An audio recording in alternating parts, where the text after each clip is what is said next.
Hello, and welcome to episode 22. Oh my God, I love I was going to say rainbow numbers. I'm not very well. It's an angel number, isn't it? It's not a rainbow number. Um, today, you'll have to bear with me today. I'm still half a potato because I've just come back off holiday. So we are here today with one of the most beautiful humans that I've ever met in my whole life.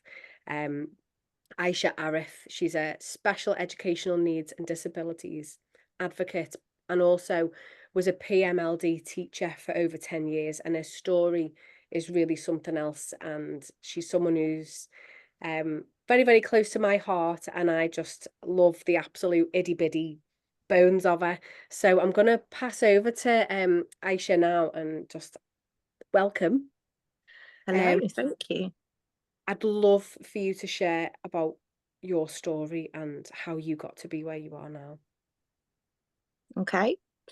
So, I am one of six children, and my youngest brother has profound multiple learning difficulties. He was born when I was 9, and he's got very severe cerebral palsy.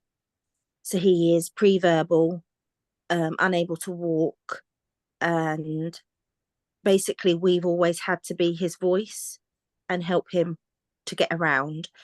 Um, I'm not going to get into whole soul people, but if we have people that we're connected to, he is absolutely somebody that I'm completely connected to and always has been. So he has always been my purpose, my reason for doing everything. He's just the most amazing person. And growing up, it became a, I became more aware that not everybody could see that. Um, all people saw was the boy with cerebral palsy or the boy in the wheelchair. But to me, he was so much more than that. So I just always wanted the whole world to see how awesome he was. So that kind of got me into special needs and disabilities.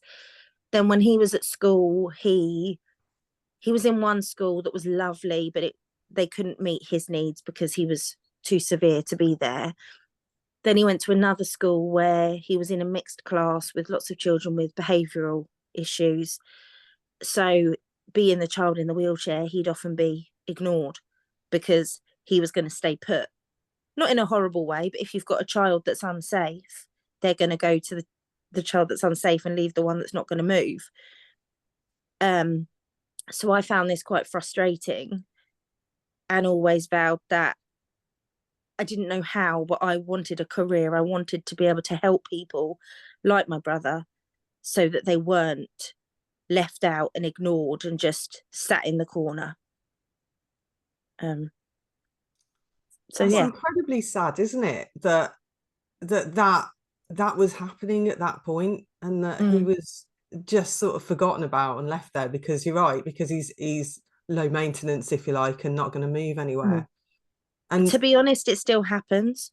yeah, Um, because if you've got a child that is in overwhelm and is being unsafe and needs to be helped to be safe, then you have to go to that child, yeah. And which is is that a why resource thing then? Is that because there's just not enough people that are trained in this sort of area that are in a yeah, classroom at the same time or in an area at the same time?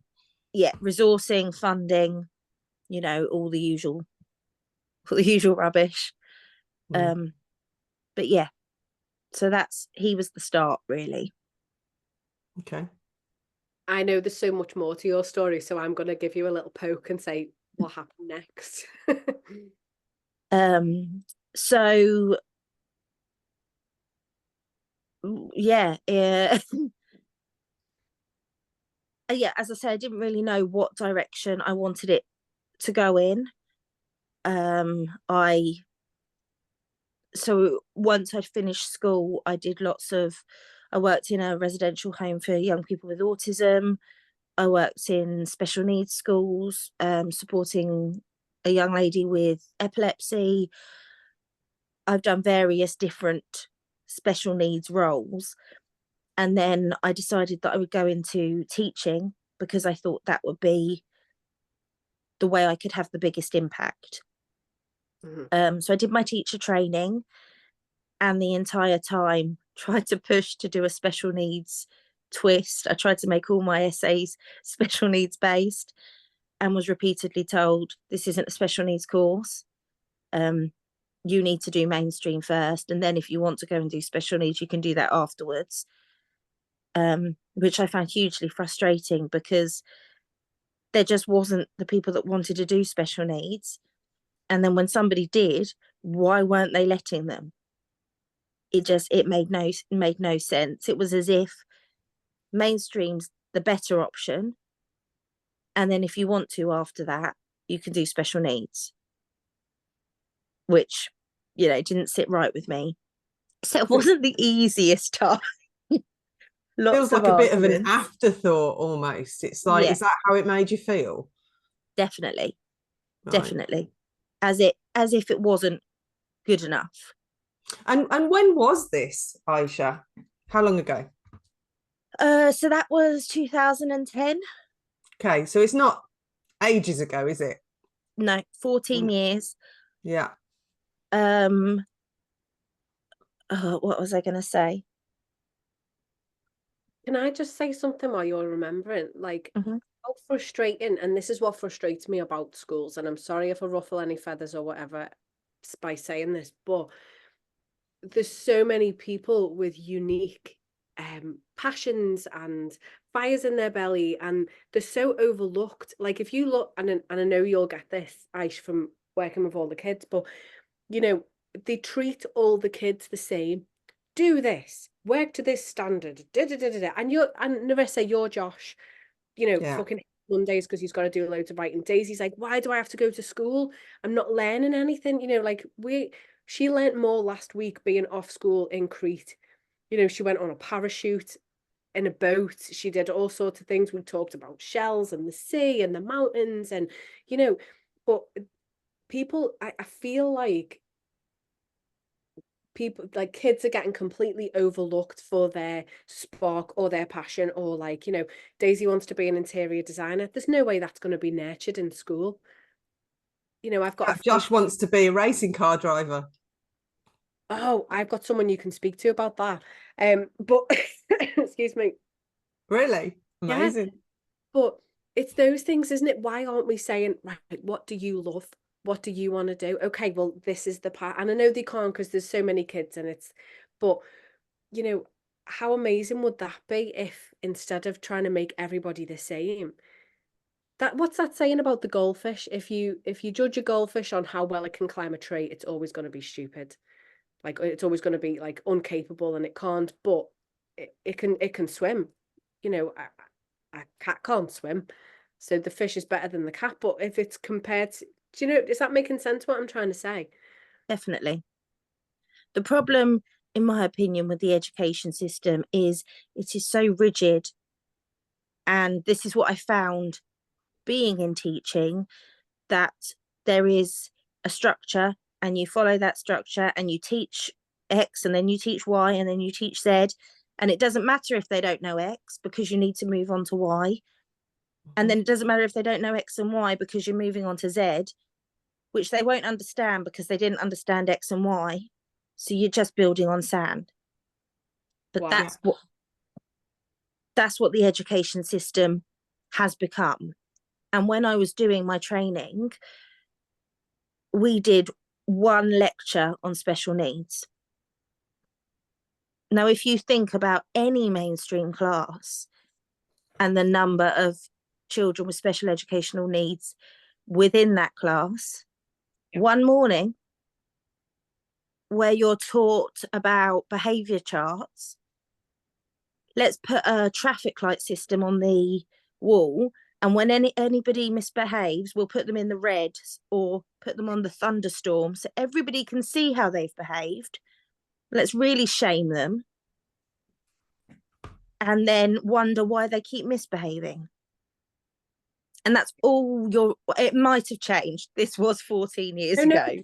Daisy still has the same in her school. They've got like the golden zone, and if you're all good, you get to have like an extra 10 minutes playtime or something, but if someone's naughty, everybody forfeits. So But how there's would the teachers feel if that was put up in their staff room? And every time they made a mistake, we're going to put them on the thundercloud for everybody to see. It should be like that, shouldn't it? That's why Well, I if think that's, yeah, if that's the way we're going. I mean, the conversation I had with Josh this morning was, I don't want to go to school. It's Monday, and he hates Mondays. Why do you hate Mondays, Josh? Right, because, well, firstly, it's science. Well, science is interesting, right? No, because they make me write loads, and if I don't get it finished, then I lose my lunchtime. what? Right. Yeah. But actually, I mean, I don't know Josh at all. But actually, if he is, how old is he? He's 10, he's in year 5. If he is a child that finds writing difficult, why, when the subject is science, are they focusing on writing? Because he's not learning to write, he's No. learning science. Yeah. So then you're punishing him by taking away the time where he can go and regulate, he can get fresh air, he can get exercise, and punishing him for not being able to do something that wasn't the learning objective. Yeah. Basically, yeah. And then he's followed up with 2 other, like, I think it was English and another subject, which is all very writing heavy. And he absolutely detests writing, to a point now where even getting him to write a birthday card is really hard, because he just associates it with school, and that's learning and that's school, and therefore I don't want to do it. And it's not that he is unable to learn. He's a really bright lad, but what they're not doing is tapping into his learning style at all, or making it interesting for him in any way, shape or form. So why don't they get him to dictate it? He's still doing the same work. Why don't they get him to deliver a presentation on it? Yeah, or something else. I know. Yeah, create an experiment and show me how it works. How exciting is that? Sit and play with all this amazing stuff for like 45 minutes, and then at the end tell me how it works. Yeah. Isn't that science? So what I've had to tell him to do, right, live on podcast, this is a mother's advice to her 10-year-old son, who doesn't want to he will lose concentration because he is bored out of his brains, right? So I've said to him, just get anything on that paper. It doesn't have to be perfect. It doesn't have to be amazing. It doesn't have to be really, really neat. Just get something down so that you don't have to stay in at lunchtime. That's what I've told him to do. Well, I don't blame you. It makes me cross that he's been put in that position. And many other children are in that position. Yeah. So you can probably see why I didn't last too long teaching. But yeah, so I did go into teaching. I managed 2 terms in a mainstream school before I was like, this is ridiculous. I am going to a special needs school, where I stayed for just over 10 years. But during that time, I adopted my son, who I've missed out a huge chunk, but Okay. that it feels appropriate at the moment to say I adopted my son, who has complex needs, and I realised that the education system was failing him, and I basically had a breakdown, couldn't cope with everything. The world was in a pandemic, and I decided that I was going to leave my job so I could focus on my son and getting him the support that he needed, which meant getting him into a special needs school. And that was a battle and a half, wasn't it? It sure was. It sure was. And unfortunately, he is at a school where he's got a journey of at least an hour each way, there and back. Usually longer because of traffic, but it's the closest school that can meet his need. Wow. Which just shows what the education system is like. Yeah. How old is he, Aysha? 8. 8. He's the most beautiful little boy. We met last year, didn't we? So we've been sort of working together for about 4 years now, but we'd never met. So Aysha was coming up to go to Chester Zoo, which is not that far from me. So we met. And he just run up to me, didn't he? And give me the biggest cuddle. And I'd never even met him. I mean, he'd heard me in the background for years, hadn't he? Sort of chatting away, but never. And then you were worried about going into the bat enclosure, and he took your hand and he said, "I'll help you." I know. And he held me hand the whole way around the bat cave. And I was honestly, I'm a bit of a wimp with things like that. You can't really see what's going on, and things fly past your head, and it smelt like a bit pooey in there, and I was just like, this isn't very much fun. Obviously, did Daisy go in? I can't even remember if Daisy went in. She's funny with smells. But, I think she did. But he held my hands the whole way round, and he wasn't letting go. And he kept saying to me, "Are you okay? Are you okay?" And I was like, "I am, thank you, I am." And the people that worked there were showing us all the little bats, and he was showing me. Like when they'd shown him, he was oh my God, I just absolutely fell in love with him. He's so beautiful. And now if I say anything about you, he's like, "Nikki Bats," and waves his arms like this. Nikki Bat, I think that could stick. Nikki is Bat. Oh, that's yeah. lovely though, because that clearly really engaged him, didn't it, that day? And yeah, and that's the key, isn't it? I think all too often kids with special needs that are on any level of the spectrum, or however you want to measure it, they get written off, and it's like, oh, they're being lazy, they're not concentrating. So that's feedback I get about my son. He doesn't concentrate, drifts off. Well, that's because you're boring him to death. They get written off as lazy, and they also get written off because people have such low expectations of them. Not everybody. There are some great teachers out there. Yeah. And there are people making a huge difference. My son's teacher is extraordinary. Like, I wish I was as good a teacher as she is. She knocks my socks off with what she does, and his teacher last year was phenomenal. So there are amazing teachers out there, but there's also teachers out there that have got 30 other kids and just don't know how to help little Johnny in the corner that doesn't want to write, or whoever it might be, and they write them off and think, well, they can't do it. The education system makes them write them off. They can't do it, so I'll focus on the children that are going to get the grades, because then we're higher up the league tables, we get more people wanting to come, and we'll get an outstanding from Ofsted. Yeah, totally agree with that. Totally agree. And the reason I know that is absolutely true is because there's been years that Josh has had that teacher that have written him off. And then there's years that he's had another teacher, and it's the same child and the same things are happening, but his report reads completely differently because they've treated him differently. Because they've seen him. They've seen him. They've focused on his strengths and not his weaknesses. Like Indy, there was a teacher in year 5. I had a parents' evening. How I didn't fucking punch her through the wall, I will still never know. Because she was like, he doesn't do this, he doesn't do that, he's not this, he's not that. And I was so angry that I didn't say anything and I left.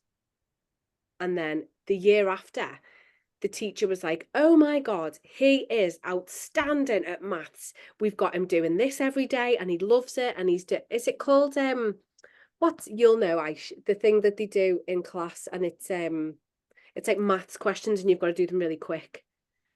Like mental arithmetic. It is, but it's called something. It's like the times tables test, isn't it? Yeah. And it I can't remember what it's called. All I can think of is the bleep test, and it's not the bleep test, but I'm still traumatized by it from school. But he was top in the school, and she pushed him to be the fastest kid that could do it. So he was buzzing then. Felt like he was, capable, and he's always been amazing at maths. He's been, that's it. That's his thing. But ask him to write anything down. You can't read his handwriting. I mean, even now he's just done his GCSEs. Thankfully, we got an ADD diagnosis during lockdown. So when we moved him schools, because the other school, that's a whole nother story, but the other school wouldn't, whatever, support him. So he went to a school called the Studio in Liverpool, which is fucking phenomenal. And they've really seen him. They've supported him. They've given him a laptop to write on so that he doesn't have to write. They've given him extra time in his exams. You know, they've really like, what you need, how can we help you? He wasn't doing particularly well in a subject in his GCSEs for different reasons, which I won't say on here. But the teachers were like, let's drop it. Let's just drop it and let's focus on something else. What does he love? History. Okay, let's do a double history. So when he's in that class, he does his history work. And it was brilliant because they didn't try and push him when he was at the lowest grade and clearly not interested. They let him focus on the things that he enjoyed. And it's just, I think there needs to be more than one SEN teacher in a school. You know, there should be one per class. Can you imagine that? Every teacher should be a SEN teacher, because every teacher is going to teach children with special needs. So if every teacher should be a mainstream teacher, they should also be a SEN teacher. That would make the world the most amazing place. Could you imagine? I mean, I know there's a lot of pressure and funding and all that type of stuff, and you know, there's so many kids in the class, but just having those little extra tools, like what we talk about all the time, you know, rubbing your vagus nerve if you're a bit stressed, you know, meditating. It's different types of tools for the kids, isn't it? Just having, so if someone's having a meltdown, you can deal with it quicker because you've got Do you know what? We actually do have an entire class dedicated to this at Josh's school. I mean, it's a massive school. There's 700 kids in this school, and they've got a place called the Den, and there's 30 kids in that Den. And I heard the other day a couple of the kids out of Josh's class had gone in there to do meditation because they were getting stressed about stuff. So there are actions in place. It's just, you have to be at a certain point to end up in there, and there's only so much room. So do you know what, to be fair, they had that when Indy was in primary school. They had like a space where you could go if you were feeling overwhelmed, where you could sit quiet and just read. And he had a little book that the teacher had given him so he could write down how he was feeling, and you know, they'd talk about it once a week and stuff like that. And to be fair, the school picked up that Daisy was anxious the other year after my mum died, and they took her and they did special classes with her. There was like a little group of them. So lots of schools are trying. They are really trying. But where it's difficult is when the pressures of the system to move on and to get to the next step, when you've got 30 plus children in your class and they've each got their individual needs, that is an impossible task. Absolutely. Yeah. And I'm not poo-pooing anything or saying anyone's shit or anything like that. It's frustrating, and isn't it, for everyone? And when your kids are coming home going, I don't like this and I don't like that, and it's just, I mean, you know firsthand because you've been a teacher for over 10 years. You know the reality of it, like what you said. Doesn't matter if you don't know X or Y, you're doing Z. And imagine how lost that child feels then. But that's the pressure the teacher's under.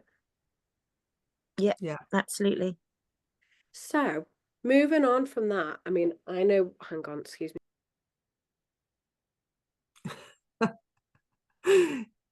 Disturbed. I did say, don't come in the bedroom because I'm recording a podcast, and he must have thought, I don't know.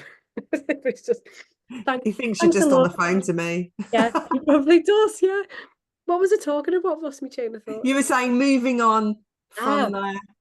So I know that Aysha's got something amazing that she's creating, with all of her years of experience, and with, you know, she knows firsthand as the mother of a child with SEN issues, and all the years that she's worked in her brother and everything like that. It's come to a point now, hasn't it, where you know that you can offer something really bespoke to families, children, parents who have got these issues. Do you want to share what you're creating? Yes. So currently I run an online support group called I Can Too. And I am in the process of developing a website that people can go on to get free resources, to contact me, and to work with me on a one-to-one basis in whatever area it is that they need. So whether it's communication, whether it's behavioural needs, whether it's finding out your child's got a special need and you don't know quite how to deal with that or what to do, and then I will put a bespoke package of support together and we will work together. I will teach you strategies to help your child flourish and to become exactly what they're supposed to be. The hope is that in time I will be able to go into schools as well and show them how they can support these children to reach their full potential, and just build up the community of special needs and disabilities so people know it's nothing to be ashamed of. It isn't a negative thing, and actually these children can achieve too. Hence the group being called I Can Too, because you just see everybody on that level, don't you? Like there's so, especially what you were saying before about your brother. You know, when Jamie was little, you saw how much he could do rather than Yes. just disability. So the name is just so gorgeous in itself. But I know the work that you've been doing behind the scenes as well over the last couple of years. So you've just done a birth doula course. What other things have you recently done? I've done birth doula, I've done mental health first aid for adults and children, I've done massage for mainly babies, but related to people with special needs as well. There is a course I'm desperate to do as well that's all about reflex movements. So I'm trying to make that happen. So yeah, I've been doing a lot of work in the background to try and get as much knowledge and as much experience so that I can support more families. The thing as well is that you see, and again, I think I'm just repeating myself, but you see people and like the families for the potential, but you've got the tools to help them manage. So the bespokeness of what you're going to be able to create for families that come to you is just going to be unbelievable, isn't it? Because of all the years of experience that you've got as a teacher, as a sister, as a mother, you know, it's on all levels. You've got that compassion like woven through you from like being age 9. So what I'm trying to say is Aisha's fucking amazing, and if you need any support, I would highly recommend you get in touch. The thing is, there isn't a magic wand, and things still aren't going to be perfect or easy, but there is a way to make them better and to make everybody feel like they can achieve. You know, as you said earlier on about judging a goldfish by its ability to climb a tree, that's nonsense. We need to find out what the goldfish should be doing and can they be the best goldfish that they can be. Exactly. Yeah. I don't know if that makes any sense, but it's about nurturing, isn't it? Nurture the goldfish, find out that they're a great swimmer, and then really concentrate on that. Playing to your strengths. Absolutely. And if that goldfish only has one fin, it's still a goldfish. It can still swim. It just might look a bit different. Oh my God, that just nearly made me cry. But that's the whole point. We're all still human. We can all still do these things. It just might look different. And that's not bad. That's not worse. It's just different. Yeah. That's just amazing. Hang on, I'm just going to feel like I'm going to be interrupted again. Yeah, that's absolutely amazing. And I love that analogy, to be honest. Yeah. And it's a bit like reminds me of Finding Nemo, that does, with his little yes. Yeah, that's a good point, actually. And it's true, you know, it doesn't matter if you're different, you're still capable. Everyone's still got strengths, and it's about finding those strengths, isn't it? And really nurturing those people.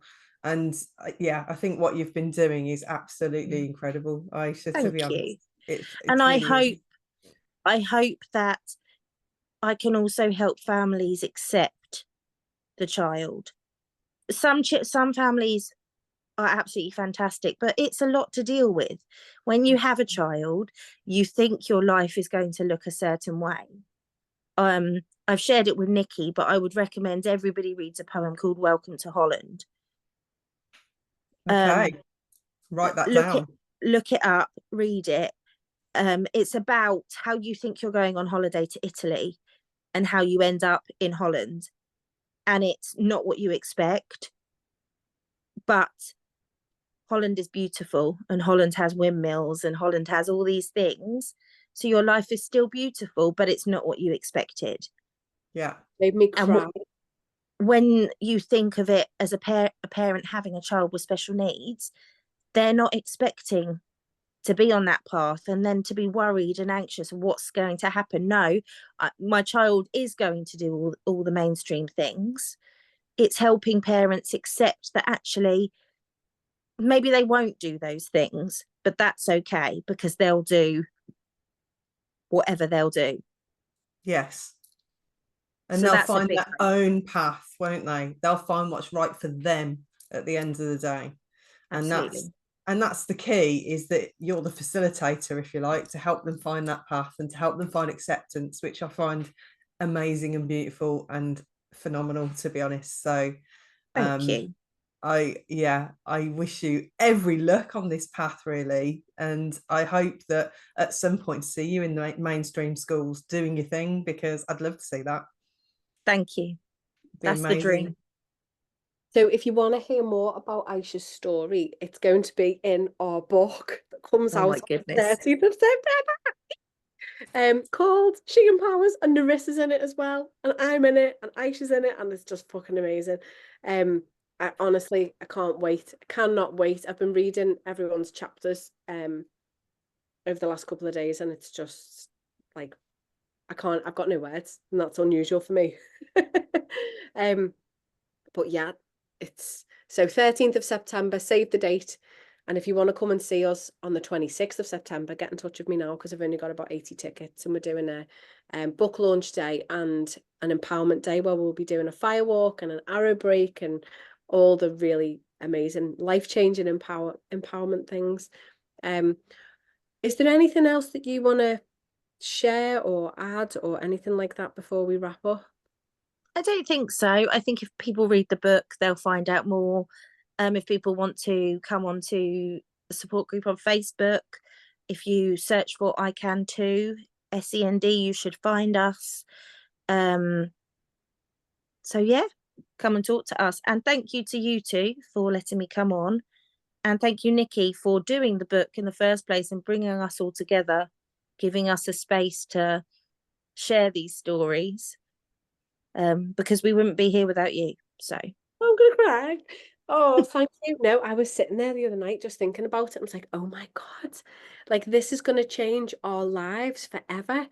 We don't even know yet how much, but I got a message yesterday of someone, they'd been bought my book and they were like, oh my God, this is everything that I needed to read. And I shared it in the group, didn't I? I was like, this is going to be us soon with the next book. Everyone's going to be reaching out to the authors that they've most connected with. And that's the thing, isn't it? If we can just be brave enough to share our stories and empower other women to realize that, like, they can too.